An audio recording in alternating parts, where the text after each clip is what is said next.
नमस्कार। आप देख रहे हैं दैनिक दस्तक न्यूज और मैं दिनेश चंद्र शर्मा। फर्जीवाड़ा, मृत घोषित और प्रमाणित किया जिंदा को। अनुकंपा के आधार पर नौकरी पाने को।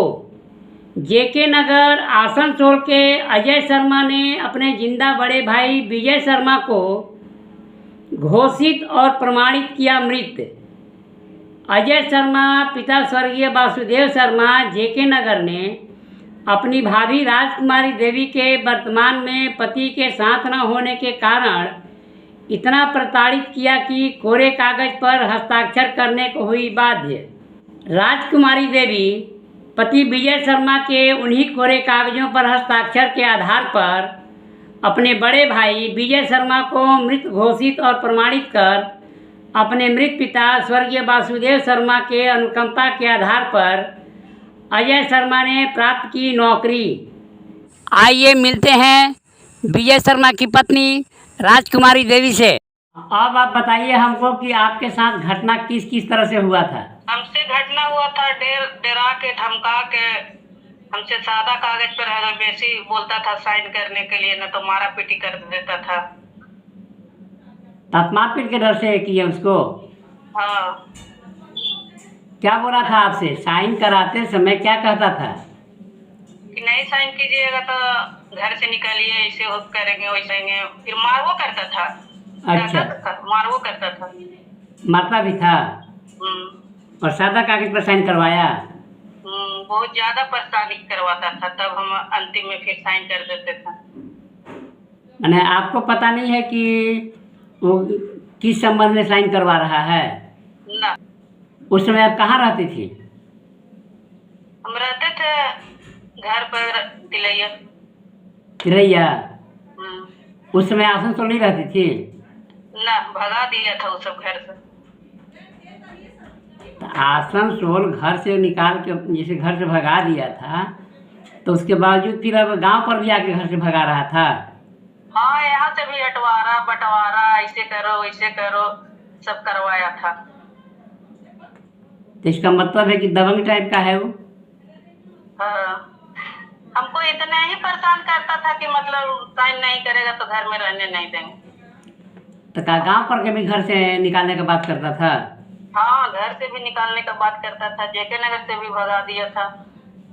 इंडियन एविडेंस एक्ट 1872 की धारा 108 के अंतर्गत दिल्ली कोर्ट की सिविल जज ऋचा गोसाई सोलंकी ने भी पश्चिमी दिल्ली हरिनगर निवासी पुष्पा घोष की याचिका पर सुनवाई करते हुए उनके अनुरोध पर अक्टूबर 2012 में उनके पति दीपक कुमार घोष को मृतक घोषित कर दिया था।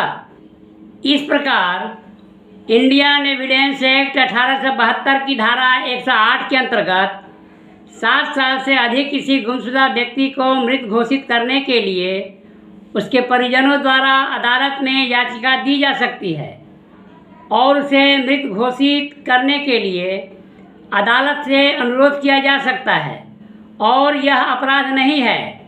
पर यह अपराध तब हो जाता है जब किसी षड्यंत्र के अंतर्गत किसी स्त्री को उसके पति की अनुपस्थिति में उसे प्रताड़ित कर जबरन किसी कोरे कागज पर हस्ताक्षर लिया जाता है। यह अपराध हो जाता है जब आप इंडियन एविडेंस एक्ट 1872 की धारा 108 के अंतर्गत मृत्यु प्रमाण पत्र प्राप्त करने के लिए उन प्रक्रियाओं को पूरा नहीं करते हैं जो मृत्यु प्रमाण पत्र प्राप्त करने के लिए निर्धारित किए गए हैं। इंडियन एविडेंस एक्ट 1872 की धारा 108 के अंतर्गत मृत्यु प्रमाण पत्र प्राप्त करने के लिए किसी भी व्यक्ति के किसी भी थाने में दर्ज गुमशुदगी की अवधि 7 वर्ष पूर्ण होने के पूर्व आप उसे मृत घोषित करने के लिए किसी भी अदालत में याचिका दायर नहीं कर सकते या अनुरोध नहीं कर सकते।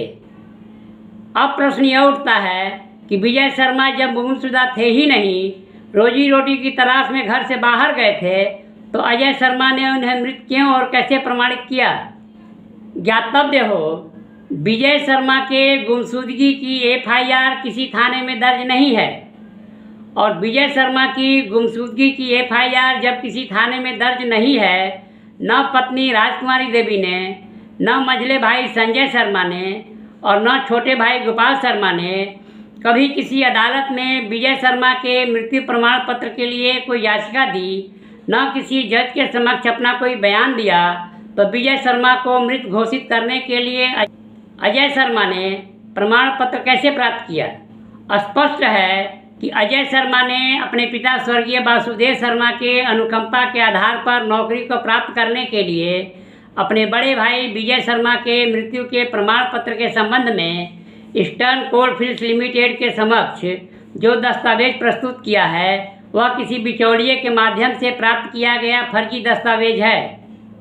अब प्रश्न यह उठता है कि विजय शर्मा की मृत्यु को प्रमाणित करने के लिए अजय शर्मा ने ईस्टर्न कोलफील्ड्स लिमिटेड के समक्ष जो साक्ष्य प्रस्तुत किए उसकी प्रामाणिकता की पुष्टि ईस्टर्न कोलफील्ड्स लिमिटेड ने क्यों नहीं की? तो क्या हम यह मानकर चलें कि दाल में कुछ काला है या पूरी दाल ही काली है? नमस्कार, आप देख रहे हैं दैनिक दस्तक न्यूज और मैं दिनेश चंद्र शर्मा।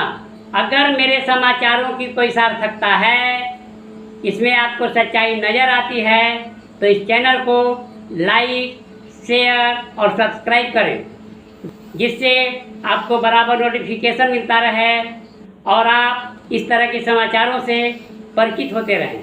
धन्यवाद।